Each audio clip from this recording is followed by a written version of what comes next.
புத்தகம் 32ஆம் அதிகாரம் 8ஆம் வசனம். சங்கீதம் 32:8.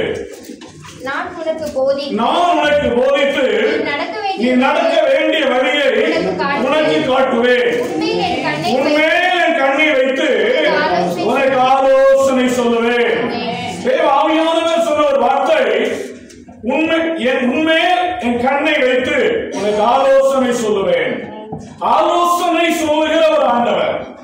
நம்முடைய ஆண்டவரை குறித்து வேதம் சொல்லுகிறது, அவர் ஆலோசனை கொடுக்கிறார், அவர் ஆலோசனை தருகிற ஒரு ஆண்டவர். ஏசாயா 9ஆம் அதிகாரம் 6ஆம் வசனத்தில் அவருடைய நாமங்களை குறித்து சொல்லப்படுகிற பொழுது அவருடைய நாமம் ஆலோசனை கர்த்தா என்று வேதம் சொல்லுகிறது. அவர் ஆலோசனை கொடுக்கிற ஒரு தேவன். எனக்கு அநேக இடங்களிலே தேவனுடைய பிள்ளைகள் தவறான காரியங்களை செய்வதற்கு காரணம் தவறான ஆலோசனைகள், தவறி போவதற்கு காரணம் தவறான ஆலோசனைகள். நம்முடைய வாழ்க்கை சரியான ஆலோசனையோடு போகும் என்று சொன்னால் நாம் ஆசீர்வதிக்கப்பட்டு ஒரு ஜெயமுள்ள ஒரு வாழ்க்கை வாழ முடியும். சொல்லுகிறார், என் கண்ணை உன் மேல வைத்து நான் உனக்கு ஆலோசனை சொல்லுவேன். ஆண்டவர் ஒரு மனிதனுக்கு ஆலோசனை கொடுக்கிற பொழுது அவனுடைய வாழ்க்கை, அவனுடைய காரியங்கள் ஆசீர்வதிக்கப்படும். சொல்றாரு, அவனுக்கு ஆலோசனை சொல்லுவோம். ஆண்டவர் ஆலோசனை கொடுக்கிறார். ஒவ்வொரு மனிதனுக்குள்ளுமே யோசனை வரும். அது செய்யலாம், இதை செய்யணும், அப்படி நடக்கணும், இப்படி நடக்கணும் அப்படின்னு சொல்லி மனசுக்குள்ள யோசனை ஓடிக்கிட்டே மனசுக்குள்ள என்ன ஓடிக்கிட்டே. அது நல்ல காரியமா இருக்குதா, அது தீய காரியமா இருக்குதா? ஒரு மனுஷனுக்குள்ள உண்டாகிற காரியம் அது யோசனை. இந்த காரியத்தை செஞ்சா நல்லா இருக்குமே யோசிப்போம். இந்த காரியம் நடந்தா நல்லா இருக்குமே, நம்ம ஒரு காரியத்தை யோசிக்கிறோம். அப்படி யோசிக்கிற காரியங்கள் ஒவ்வொரு மனிதனுக்குள்ளும் காணப்படுகிறது. நீதிமொழிகள் சங்கீதம் 94:11 மனுஷனுடைய யோசனைகள் வீரத்தை கர்த்தர் அறிந்திருக்கிறார். நம்ம யோசிக்கிறோம், அது நடக்குதா அப்படின்னா அநேக வேலைகள் நடக்க மாட்டேங்குது. அப்படிதானே? எல்லாருக்கும் ஒரு யோசனை இருக்கு. இப்படி இருந்துச்சு எவ்வளவு நல்லா இருக்கும், கடன் இல்லாம இருந்துச்சு எவ்வளவு நல்லா இருக்கும், இப்படி எல்லாம் யோசிப்போம். இத்தனை படம் வந்துன்னா எவ்வளவு நல்லா இருக்கும். நம்ம யோசிக்கிறோம் பாத்தீங்களா? நம்ம யோசிக்கிறது நடக்குதா? யோசிக்கிறதெல்லாம் நடந்தா கவலை தேட மாட்டோம். யோசிக்கிறது எல்லாமே நடந்துட்டு வைங்களேன், கடவுள் பண்ண எதுக்கியா? நம்ம நினைக்கிறதெல்லாம் நடக்குது. அப்ப எது கடவுளே? அதான் சொல்றாரு, மனுஷனுடைய யோசனைகள் வீண் என்று கர்த்தர் சொல்லுகிறார். அது வீண். சங்கீதம் 146:4 சொல்லுகிறது, மனுஷனுடைய ஆவி பிரியும், அவன் தன் மண்ணுக்கு திரும்புவான், அந்நாளில் அவன் யோசனை எல்லாம் அழிந்து போகும். அரசியல்வாதிகள் சொல்லுவாங்க, அதை செஞ்சுருவாங்க, குறித்த நேரங்களிலே குறித்த காலங்களிலே அவர்களால் செய்ய முடியாமல் போகிறது. அவர்கள் மண்ணுக்கு திரும்புகிற பொழுது அந்த மண்ணோடு மண்ணாக எல்லாம் அழிந்து போகிறது, எல்லாம் அழிந்து போகிறது. நம்முடைய யோசனைகள் அப்படிதான். அநேக வேலைகளிலே அது மண்ணோடு அழிந்து போகிறது. உலகத்துல நம்பர் பணக்காரன் ஆகணும்னு ஒரு சிலருக்கு ஆசை இருக்கும். நடக்குதா நடக்கலையே கனவா சொல்லுவான். அப்படிதான் நடக்கிறது இல்ல. அநேக வேலைகள் பிரயோஜனம் இல்லாமல் போகிறது. இது மனுஷனுக்குள்ளாக காணப்படுகிற யோசனைகள். சரி, ஆண்டவர் சொல்லுகிற காரியம் என்ன? ஆலோசனை. இது என்ன ஆலோசனை? எனக்குள்ள இருக்கிற யோசனைகளை நான் இன்னொருத்தட்ட சொல்லும் பொழுது, அவருக்கு பிரயோஜனமாய் சொல்லும் பொழுது அது ஆலோசனையாய் மாறுகிறது. ஆலோசனையாய் மாறுகிறது. மனிதர்கள் மூலமாய் எனக்கு அநேக ஆலோசனைகள் உண்டாகிறது. ஒண்ணு மனுஷனுக்குள்ளாகவே நமக்குள்ளாகவே தோன்றுகிற ஆலோசனை, இன்னொன்று அடுத்த மனிதர்கள் மூலமாய் நமக்கு உண்டாக்கப்படுகிற ஆலோசனைகள். இந்த ஆலோசனை குறித்து வேதத்தில் சொல்லப்படுகிறது. நீதிமொழிகள் 12ஆம் அதிகாரம் 5ஆம் வசனத்தில் ஒரு ஆலோசனை குறித்து வேதம் சொல்லுகிறது, துன்மார்க்கனுடைய ஆலோசனைகள் சூதானவைகள். நல்லா கவனிக்கணும். ஆலோசனை நம்ம உலகம் முழுசும் தேடிக்கிட்டு இருக்கிறோம். எங்கெல்லாம் தேடக்கூடாது, எங்கெல்லாம் தேடணும்னு சொல்லி வேதம் கற்றுக் கொடுக்கிறது. துன்மார்க்கன் கிட்ட போய் ஆலோசனை கேட்காத அப்படி சொல்றாரு. துன்மார்க்கமா ஒரு மனுஷன் வாழ்றான், துன்மார்க்க ஜீவியம் செய்கிறான், அவரிடத்துல போய் நீ ஆலோசனை கேட்டால் அது சூதானதா இருக்கும். அல்லேலூயா. சண்டை போட ஒரு மனுஷன் போய் ஒரு ஆலோசனை கேட்டு பாரு, நல்லா இருக்கிறவங்க சண்டை போட வச்சிருவான். அவனுடைய ஆலோசனை அப்படிதான் இருக்கும். வேதம் கற்றுக் கொடுக்கிறது. அப்ப நம்ம யாரிடத்துல ஆலோசனை கேட்கணுங்கிறது குறித்து இன்னைக்கு நாம் தியானிக்க போகிறோம். நம்முடைய வாழ்க்கையில ஜெயம் கிடைப்பதற்கு, ஆசீர்வாதம் உண்டாவதற்கு தேவனுடைய பிள்ளைகள் ஆலோசனை, தேவனுடைய பிள்ளைகளுக்கு ஆலோசனை அவசியம். நீதிமொழிகள் 11ஆம் அதிகாரம் 14ஆம் வசனத்தில் வேதம்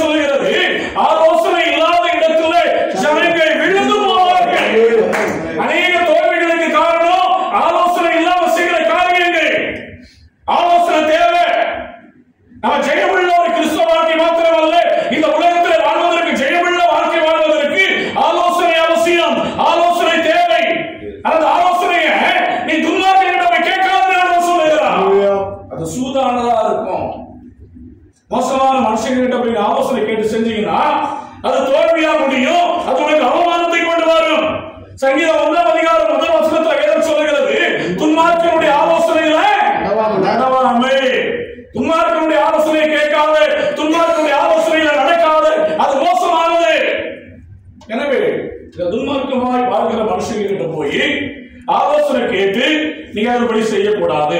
செஞ்சா அது வேதனையை கொண்டு வரும் என்று வேதத்தில் பார்க்கிறோம். இன்னும் வேதத்தில் சொல்லப்படுகிறது, 1 ராஜாக்கள் 12ஆம் அதிகாரத்தில் ஒரு சம்பவம் இருக்கிறது. 1 ராஜாக்கள் 12:8 இந்த ரெகொபெயாம் என்கிற சாலோமோனுடைய மகனாகிய ரெகொபெயாம் இடத்துல போய் ஜனங்கள் எல்லாம் போய் சொல்றாங்க. அவருடைய ஜனங்கள் எல்லாம், ஐயா உங்களுடைய தகப்பனாகிய சாலோமோன் எங்க மேல பாரமான காரியத்தை வச்சுட்டு போய்விட்டார், இறந்து போய்விட்டார், அதை நீங்க லகுவாக்கணும் அப்படின்னு சொல்லி கேட்கிறாங்க. ஆலோசனை கேட்கிறேன்னு சொல்றாங்க. உடனே இந்த ரெகொபெயாம் தன்னிடத்துல முன்னால இருக்கிற வயதான மூப்பர்களை பார்த்து அழைத்து கேட்கிறான், நான் இவங்களுக்கு என்ன சொல்லணும்? அப்ப அவங்க சொல்றாங்க, நீங்க அவரு சாதகமா பேசுங்க, சாதகமா பேசுங்க. அவங்க எங்க அப்பா உனக்கு கஷ்டத்தை உண்டாக்கிட்டாரு, அந்த கஷ்டத்தை மாத்துவேன்னு சொல்லுங்க அப்படின்னு சொல்லி இவருக்கு ஆலோசனை கொடுக்கிறார்கள். இந்த ரெகொபெயாம் பார்க்கிறான். கடைசியில அவங்க ஆலோசனை விட்டுட்டு அடுத்து தன்னோடு வளர்ந்த வாலிபர்கள் போய் ஐடியா கேட்கிறான். இந்த வாலிபன் சும்மா இருக்க மாட்டான், அவன் அந்த ரத்த புஷில பேசுவான். அவன் சொல்ல பாருங்க, 12ஆம் அதிகாரம் 1 ராஜாக்கள் 12:10 என் சுண்ட விரல் என் தகப்பனாருடைய இடுப்பை பார்க்கும் மர்மமாக இருக்கும். எப்படி சொல்றான் பாருங்க. எப்படி சொல்லு, எங்க அப்பா மேல கல்ல வச்சாருன்னா பாரங்களை தூக்கி வைப்பேன், அந்த அர்த்தம். மூப்பர்கள் ஆலோசனை கொடுக்கிறார்கள், அமைதியா போக வேண்டியதான். இவன் தன்னோடு இருந்த வாலிபர்களுடைய ஆலோசனையை கேட்கிறான். நல்லா கவனித்துக் கொள்ளுங்க.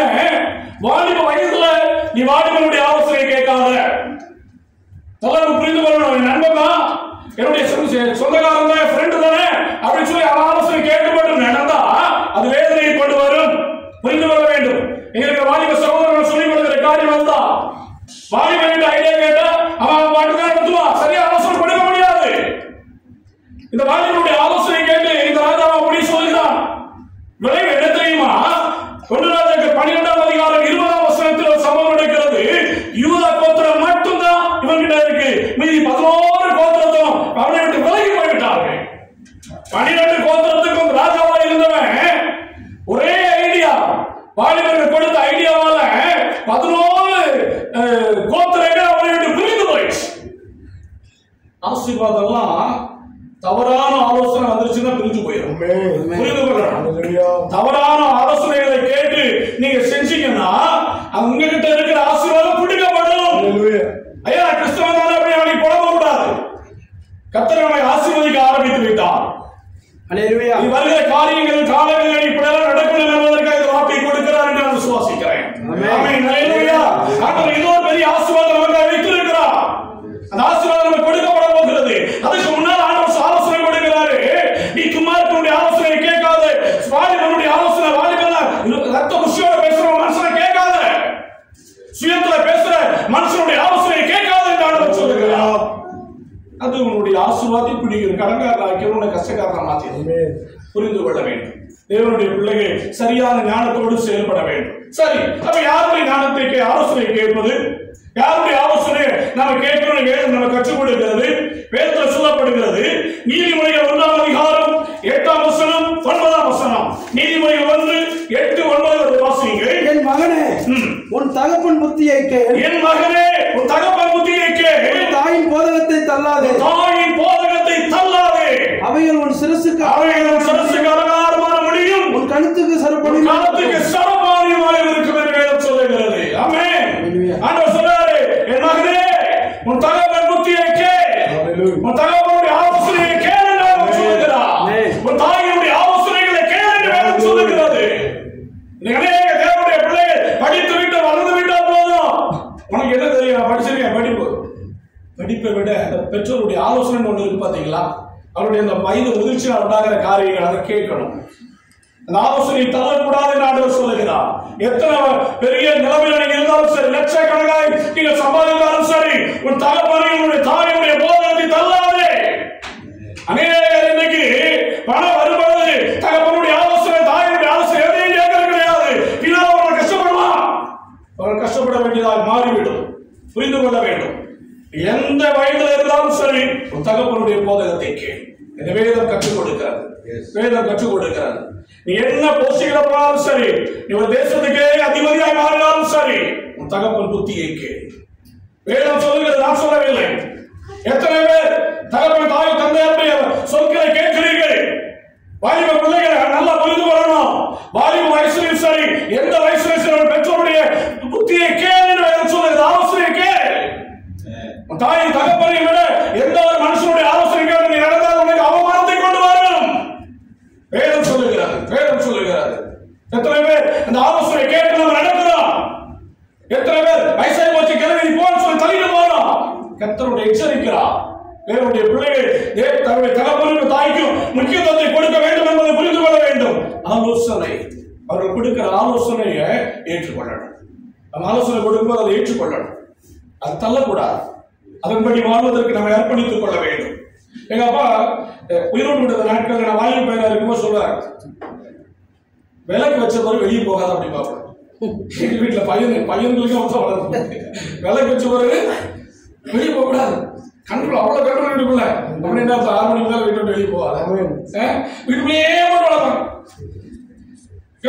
எனக்கு பெரிய பேராயிட்டேன், புரியுதுக்கெல்லாம் போவேன்.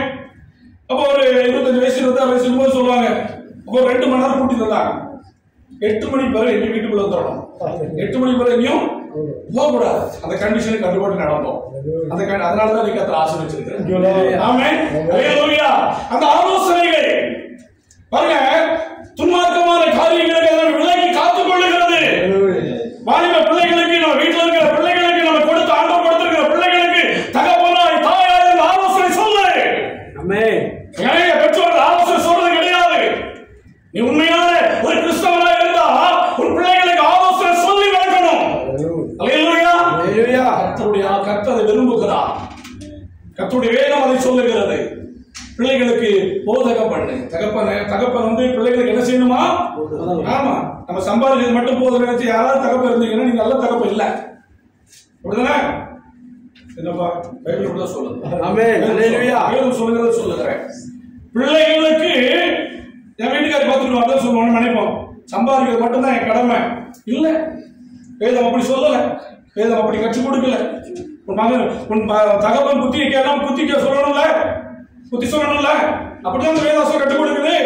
புத்தி சொல்லுங்க, போன போட்டு பேசுங்க, ஆலோசனை கொடுக்கணும், ஞானமா பேசணும். எடுத்தோடனே மூஞ்சில் அடிச்ச மாதிரி பேசுறீங்கன்னா போன் எடுத்த உங்க போன் வந்தாலும் ஓடி போயிடும். நீங்க அநேக அப்படிதான் இருக்கிறோம். அப்படிதான் அதெல்லாம் மாத்திக்கணும். பிள்ளைகளுக்கு ஒரு ரிலேஷன்ஷிப் உருவாக்குங்க, அவர்களுக்கு ஆலோசனை கொடுங்க. அந்த ஆலோசனை அந்த பிள்ளைகள் இருப்பார்கள். இரண்டாவது பாத்தீங்கன்னா, கணவன் சொல்வதை மனைவி, கணவன் சொல்லுகிற ஆலோசனைகளை மனைவி கேட்கணும். கேட்கிறீங்களாமா? கேட்பீங்க. எப்படி நான் கேட்கிறீங்க நினைக்கிறேன். கேட்கலாம், கேட்டுக்கிடுங்க. சரியா? அது நல்லது. அப்படிதான் கணவன் சொல்ற எல்லாத்துக்கும் கீழ்ப்படியும் வேதம் சொல்லுகிறது. சொல்லுங்க, சொல்லலையா? எல்லாத்துல கீழ்ப்படியா முடியாது பாஸ்டர். அவர் ஏதாவது சொல்லுவார், நான் கேட்க முடியுமா? கேட்கணும். நான் சொல்லல, வேதம் சொல்லுகிறது. எல்லாவற்றிற்கும் கணவருக்கு கீழ்ப்படின்னு தான் சொல்லியிருக்காரு. வார்த்தைக்கு கீழ்ப்படின்னு ஆண்டவர் சொல்லல. அப்படிதானே? உண்மை. கணவனுடைய ஆலோசனைகள் அது தேவ ஆலோசனை போல அநேக வேளைகளில் வரும். தேவன் கணவன் மூலமா பேசுவார். அப்படிதான் வீட்டுக்கு தலைவர். வீட்டுக்கு தலைவர் யாரு? சத்தம் சொல்லுங்கம்மா. நீங்க யாரு பேர் இருக்கீங்களா? ஆண்கள். என்னுடைய கணவர் தான் வீட்டுக்கு. அவர் சம்பாதிக்கல இல்ல மோசமா இருக்கிறார், நீங்க தான் குடும்பத்தை நடத்துறீங்க, அதெல்லாம் விட்டுருவோம். ஆனா தலைவன் நீ வந்துட்டா யாரு? வேதத்தின்படி கணவன் தான். அப்ப ஆண்டவர் பேசும்போது கணவன் மூலமா ஆலோசனை கொடுப்பா, அதை கேட்கணும். நீ கேட்டா அது உனக்கு ஆசீர்வாதம், உன் குடும்பத்துக்கு ஆசீர்வாதம், உன் பிள்ளைகளுக்கு ஆசீர்வாதம். நீ அநேக குடும்பங்கள், எனக்கு தெரிஞ்ச சொல்றேன், அநேக குடும்பங்கள்ல பிள்ளைகள் பெற்றோரை மதிக்காம வாழ்வதற்கு மிக முக்கியமான காரணம் மனைவி கணவனை மதிப்பதில்லை. நல்லா புரிந்து கொள்ளுங்க. எனக்கு தெரிந்து நான் சொல்றேன், மனைவி கணவனுக்கு கீழ்ப்படிந்து வாழ்ந்து விட்டால் அந்த பிள்ளைகள் பெற்றோர் 2 பேருக்குமே இதுதான் இது உலக இயற்கை. தேவனுடைய பிள்ளைகளை மாற்றிக்கொள்ளணும். ஆண்டவரே, என் கணவர் போராட்டம் உள்ளவர், மோசமானவர், ஆனாலும் நான் அவருக்கு கீழ்ப்படிபடியாக எது எனக்கு ஆண்டவர்தான் கேட்கணும். ஒரு சில மனுஷங்கிட்ட வாழ முடியாது, எனக்கு தெரியும். ஒரு சில மனுஷங்கிட்ட குடும்பம் நடத்துறதுலாம் பெரிய கஷ்டம். அப்படிதானே?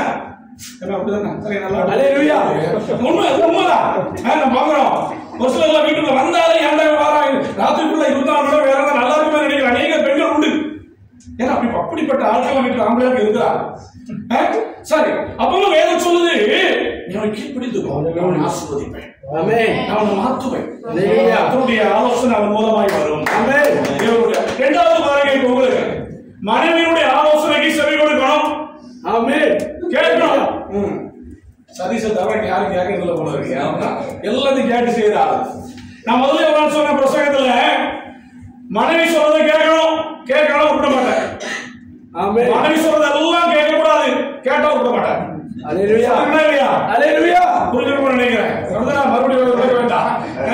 மனைவி சொல்ற ஆலோசனையும் கேட்கணும், மனைவி சொல்ற எல்லா ஆலோசனையும் கேட்க கூடாது. எல்லாத்தையும் கேட்டோம்னா நம்ம ஆண்களா இருக்க முடியாது. கேட்கலாம் ஆண்களா இருக்க முடியாது. நல்லா புரிந்து கொள்ளவே, ஞானமா கேட்டு ஞானமா பதில் செய்யணும். எல்லாத்தையும் தலையாட்டி இருக்க, ஆனா சரியான ஆலோசனை மட்டும் செய்யுங்க. இது என்னுடைய ஆலோசனை. செய்யறது கிடையாது. நான் யார் தெரியுமா? நான் குடும்ப தலைவன். நீ தலைவனாக இருப்பா, ஒன்றும் பிரச்சனை இல்லை. மனைவி மூலமா கர்த்தர் பேசுவா, மனைவி மூலமா கர்த்தர் பேசுவார். அநேகருடைய வாழ்க்கையில பெண்கள் மனைவி மூலமாகவே குடும்பம் ஆசீர்வதிக்கப்பட்டிருக்கிறது. தெரியுமா உங்களுக்கு? நான் அப்படின்னு தலைக்கணம் இருக்க கூடாது. நான் சம்பாதிக்கிறேன் தலைக்கணத்தோடு இருக்காத. உன் மனைவி சம்பாதிக்காம இருக்கலாம், உன் மனைவி ஒண்ணுமே செய்யாம இருக்கலாம், ஒண்ணுமே தெரியாம இருக்கலாம். அவருடைய ஆலோசனை கேள். அவனுக்கு ஆசீர்வாதம். தேவனுடைய பிள்ளைகள் குடும்பம் அப்பதான் குடும்பமா இருக்கும். புரிந்து கொள்ள வேண்டும்.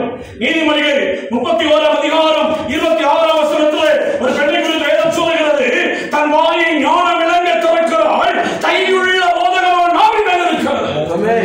என்ன போதகமா?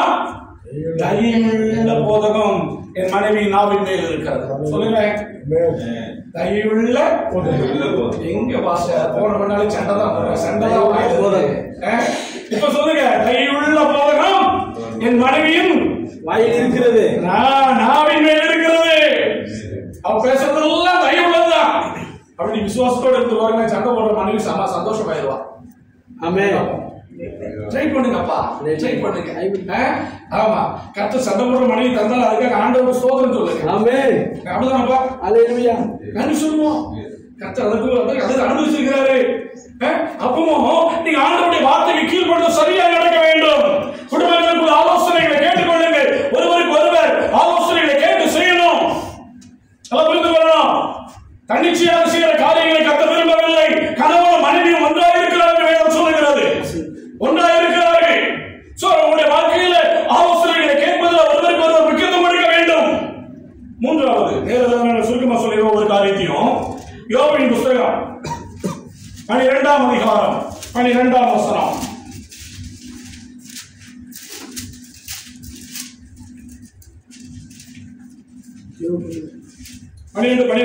முதியோரிடத்தில் ஞானமும் வயது சென்றவரிடத்தில் புத்தியும் இருக்கும். நல்லா கவனித்து கொள்ளணும். முதியவர்கள் வயதானவர்களுடைய ஆலோசனை கேள் என்று ஆண்டவர் சொல்லுகிறார். வயசாயிருச்சு அப்படி தள்ளிடக்கூடாது. முஸ்லிம் கேட்டு பயிரிடுவோம். அதெல்லாம் சொல்லாத, அப்படிலாம் பேசாத. அவரிடத்துல ஞானம் உள்ள வார்த்தைகள் ஆலோசனை நல்லா புரிந்து கொள்ளணும். நம்ம ராஜாக்கள் காலத்துல ஆலோசனை சங்கம் ஒன்று இருந்துச்சு, ஆலோசனை குழுக்கள் இருந்துச்சு, மந்திரிகள் இருந்தாங்க. இதெல்லாம் எதுக்கு சும்மா வச்சிருந்தாங்க தெரியுமா? சும்மா வைக்கல, ஆலோசனை கொடுக்குறேன். ஆலோசனை கொடுக்குறீங்க, சம்பளத்தை கொடுத்து வீட்டெல்லாம் கொடுத்து வசதி எல்லாம் கொடுத்து வச்சிருந்தாங்க. ஆலோசனை தேவை. அது எங்கிருந்து வரும்? முதியவரிடத்திலிருந்து வருகிறது, வயதானவரிடத்திலிருந்து அந்த ஆலோசனை வருகிறது. இவர் காரியத்தை செய்யும் பொழுது, செய்கின்ற பொழுது முதியவரிடத்துல போய் சொல்லி பாரு, அதற்கு சரியான ஆலோசனையை வழங்குவார்கள். சரியான ஆலோசனை சொல்லுவாங்க. வயசானவங்க கிட்ட நம்ம ஆலோசனை கேட்கணும், வயசானவங்களை மதிக்கணும். சரியா? வயசான தாத்தா பாட்டி தாத்தா இருந்துச்சுன்னா அவங்கள்ட்ட போய் ஆசீர்வாதத்தையும் வாங்கிங்க. நான் கல்யாணம் முடிஞ்ச புதுசுல என்னுடைய மனைவி ஊருக்கு போயிருக்கும்போது அவங்க ஊட்டி தானம்மா, அப்போ 100 வயசுக்கு மேல உள்ள அம்மா 95 வயசு. அப்போ போனோடனே அங்கதானே கூட்டு போனாங்க. கூட்டு போய் அந்த பாட்டி எங்க மேல கை வச்சு ஆசீர்வாதம் பண்ணிச்சு. அது ஒரு ஆசீர்வாதம், அது ஒரு ஆசீர்வாதம். அப்போ வயது சென்றவர்களை மதிக்க பழகிக் கொள்ளுங்கள். வயது சென்றவருடைய ஆலோசனைகளை கேளுங்க. அதை புறந்தள்ளக்கூடாது, அதை தூரம் தள்ளிடக்கூடாது. அது உங்களுக்கு ஆசீர்வாதமா அமையும், அது உங்களுக்கு ஆசீர்வாதமா இருக்கும். வயது சென்ற இடத்தில் புத்தி இருக்கும் என்று வேதம் சொல்லுகிறது. அடுத்து நீதிமொழிகள் 11ஆம் அதிகாரம் 14ஆம் வசனத்தினுடைய பின்பகுதி நான் சொல்லுகிறேன். அநேக ஆலோசனைக்காரர் உண்டானால் சுகம் உண்டாகும். ஆமென். சொல்லு. ஆலோசனைக்காரர் ஒரு வீட்டை கட்டணும்னு நினைக்கிறோம். அந்த வீட்டை கட்டணும்னு நினைச்ச உடனே நம்ம போய் ஒரு பொருளை வாங்க மாட்டோம். அந்த வீட்டை கட்டுறதுக்குள்ள ஐடியாவை போடுவோம், 4 பேருக்கு ஆலோசனை கேட்போம். அதுல திறமை உள்ளவங்க, அதுலயே அனுபவசாலிகள், அவங்க கிட்ட போய் நம்ம ஆலோசனை கேட்போம். இதை செய்யலாம், எப்படி செய்யலாம் அப்படின்னு சொல்லி கேட்கணும். தன்னிச்சையா செஞ்சா அதோட நஷ்டம் வரும். நல்லா புரிந்து வரணும். எனக்கு அதை கேட்கவே மாட்டோம், நமக்கு தெரியாமையா இருக்கு அப்படிமா. அந்த ஃபீல்ட்ல இருக்கிறவங்க தான் அவங்களுக்கு தெரியும். நல்லா கவனித்து வரணும். அந்த ஃபீல்ட்ல இருக்கிறவங்க நீ ஆலோசனை கேட்டதை செய் என்று ஆண்டவர் சொல்லுகிறான். அதுதான் ஆலோசனைக்காரர். இன்னைக்கு பிரைம் மினிஸ்டர் இருக்கிறாரா, சுத்தி IAS அதிகாரிகள் இருக்கிறாங்க. அதுக்கு ஒரு பெரிய ஆபீஸ்ல போட்டு நடக்குது, என்னென்ன பண்ணலாம்னு ஆலோசனை கொடுக்கிறதுக்காக.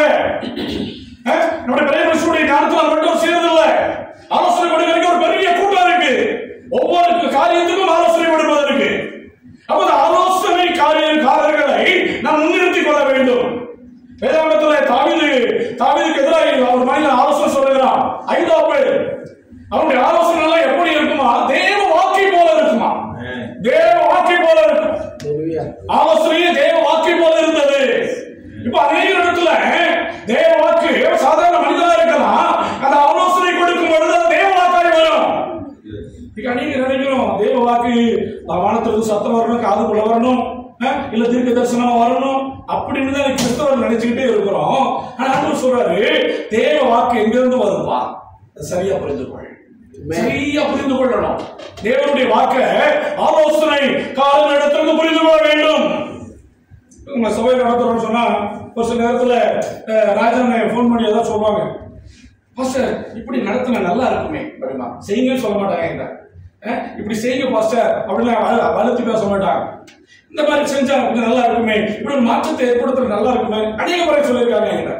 நான் ஜெபம் பண்ணுவேன், என்ன சொல்ற அநேக காரியங்கள் நல்லா தான் இருக்கும் சொல்லி ஏற்றி விடுவேன். நம்ம பிடிச்சதா 3 காலம் சொல்ல முடியாது. ஆலோசனை ஏற்றுக்கிடணும். ஆலோசனைகள் தேவை, ஆலோசனைகள் தேவை. அது தேவனுடைய ஆலோசனை எங்க இருந்தாலும் வரும். பிடித்துக் கொள்ளணும், சரியா பிடித்துக் கொள்ளணும். சுய முயற்சியில சுயத்துல ஓடாத, தோத்து போயிருவேன். வரும். அப்ப அந்த ஆலோசனைக்காரர்கள் மத்தியில அந்த ஆலோசனைகளை பிடித்துக் கொள்ள வேண்டும். ஆலோசனைக்காரர்களிடத்திலிருந்து ஆலோசனை வெளிப்படுகிறது. இன்னொரு வேதத்துல மிக முக்கியமான ஒரு காரியம் சுருக்கமா முடிக்கிறேன். தேவனுடைய ஆலோசனை. முதல்ல யாருடைய ஆலோசனை வேணும்னு சொல்லி பார்த்தோம். யாருடைய ஆலோசனை? தாய் தகப்பனுடைய ஆலோசனை, கணவன் மனைவிக்கு இடையில ஆலோசனை, முதியோருடைய ஆலோசனை, ஆலோசனைக்காரனுடைய ஆலோசனை. நல்லா புரிந்து கொள்ள வேண்டும். இவைகள் மூலமாக தேவன் நமக்கு உதவி செய்ய ஆலோசனை கொடுக்கிறவர். இதெல்லாம் புரிந்து கொள்ள வேண்டும். அடுத்து வேதாகமத்தில் தேவனுடைய ஆலோசனையை கேட்டு செயல்பட்டதுல மிக மிக முக்கியமான ஒரு மனிதன் தாவீது. ஒரு சின்ன வயசுல தன்னுடைய 30வது வயதுல ராஜாவாய் மாறினான், உயர்த்தப்பட்டான். சில சாதாரண பேச்சுக்கு தான் சாதாரணமா தெரியுது. நினைச்சு பார்த்தீங்கன்னா பெரிய காரியம். நினைச்சு பார்த்தீங்கன்னா அது ஒரு பெரிய காரியம். சமஸ்த இஸ்ரவேலின் மேலும் ராஜாவாகிறது என்பது சாதாரண காரியம் கிடையாது. ஆனா ராஜாவானது காரணம் தெரியுமா? ஒவ்வொரு காரியத்திலும் போய் ஆண்டவர்கிட்ட ஆலோசனை கேட்பான். போற ஆண்டவரே போலாமா? நான் எங்க போனோம் ஆண்டவரே? எப்படி போனோம் ஆண்டவரே? யுத்தத்துக்கு ஆலோசனை கொடுக்க அநேக ஆலோசனைக்காரர் இருக்கிறாங்க, அவருக்கு மந்திரிகள் இருக்கிறார்கள், அவனுக்கும் ஞானம் உண்டு. ஆனாலும் எல்லாருக்கும் குப்பை என்று எண்ணி வைத்துவிட்டு தேவனுடைய ஆலோசனைக்காக ஒவ்வொரு காரியத்திலும் தேவ சமூகத்தில் போய் நிற்கிறார். அவன் ஜெயமாய் உயர்த்தப்படுகிறார்.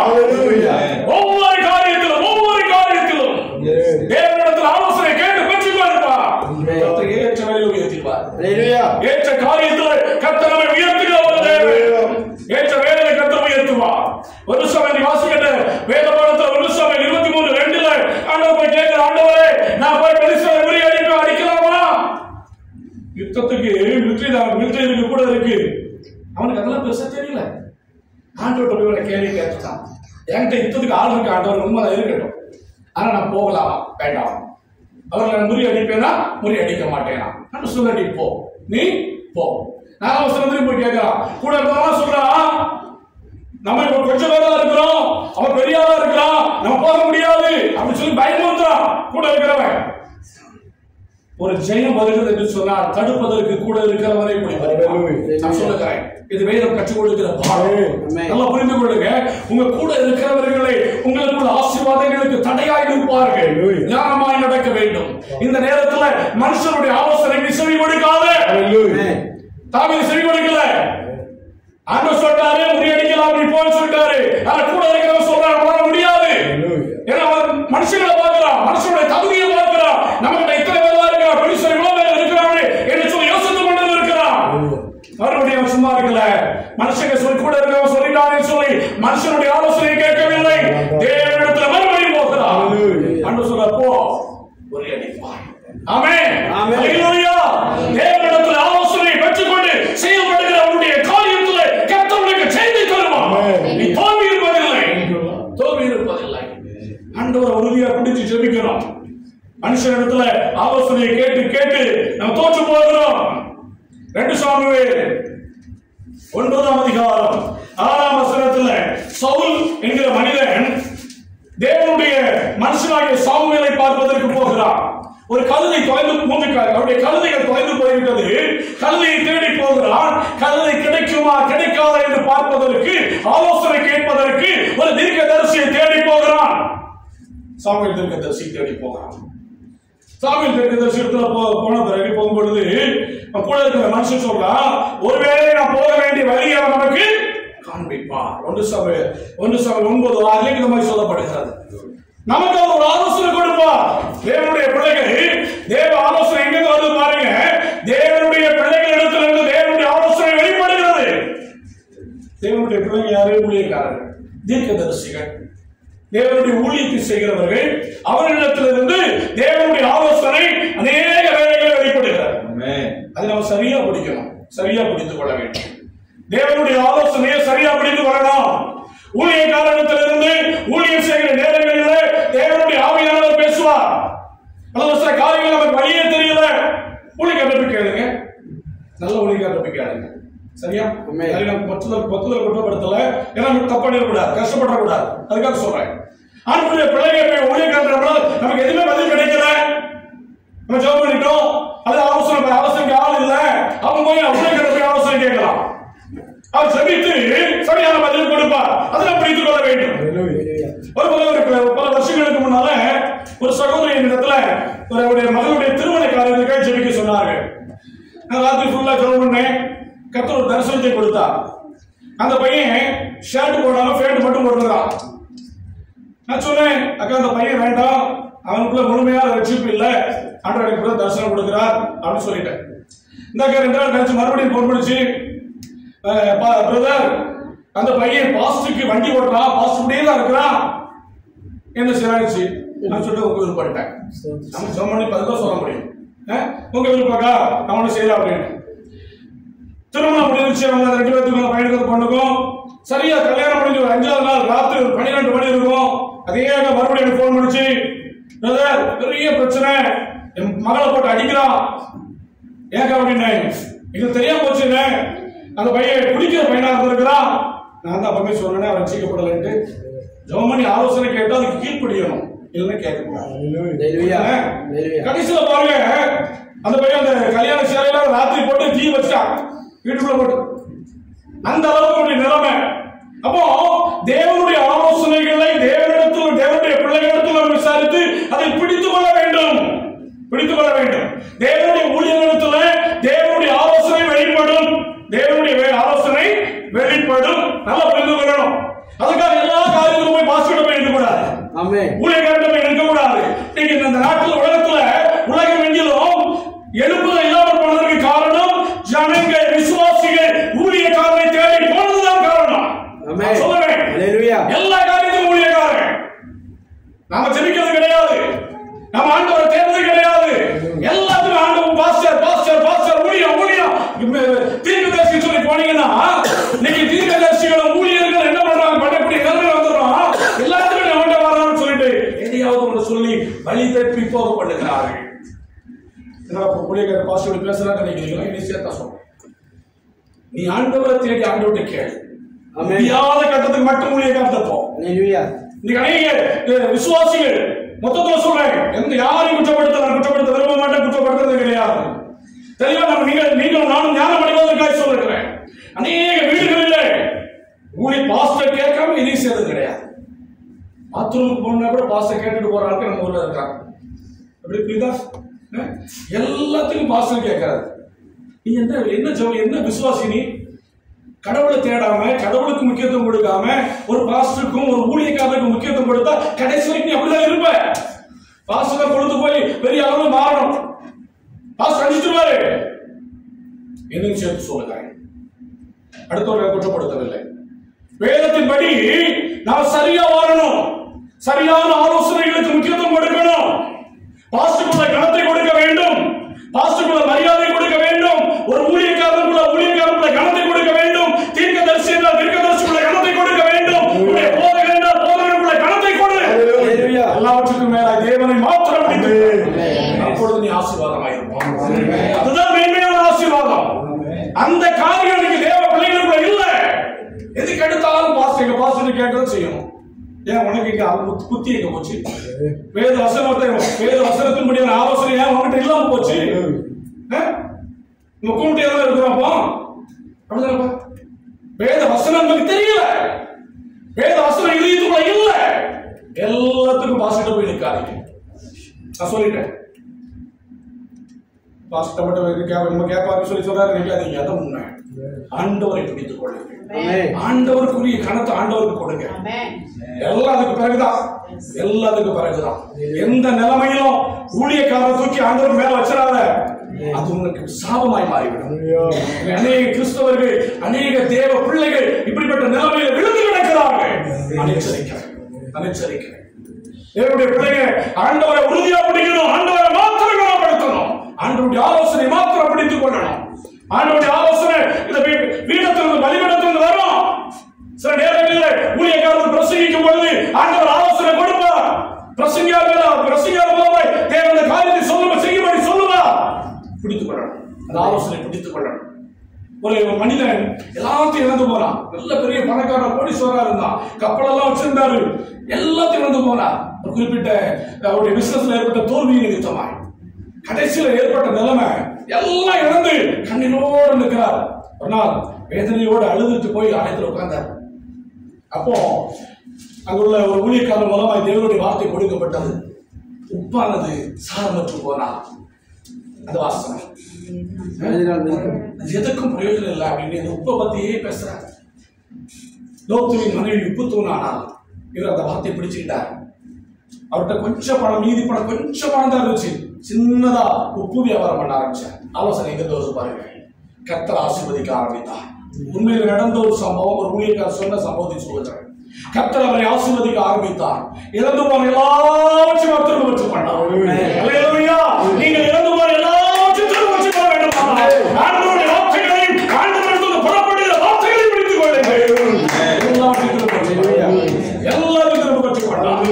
தேவனுடைய வார்த்தைகளை பிரசங்கத்தின் மூலமாக வேதத்தை வாசிக்கும் பொழுதும் கர்த்தரோடு பேசுவார். வேதத்தை வாசிக்க மாட்டேங்கிறல்ல, வாசி.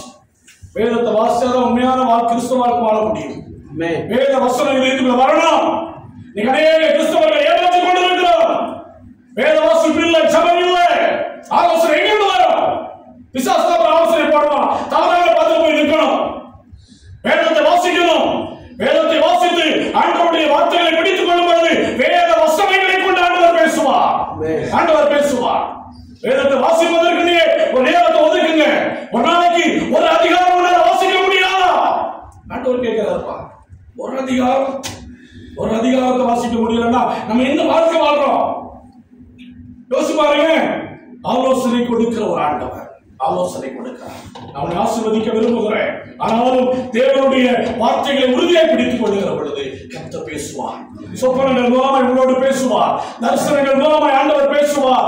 எல்லா விதத்திலும் தெளிவான ஒரு பதிலை உங்களுக்கு தந்து ஆலோசனை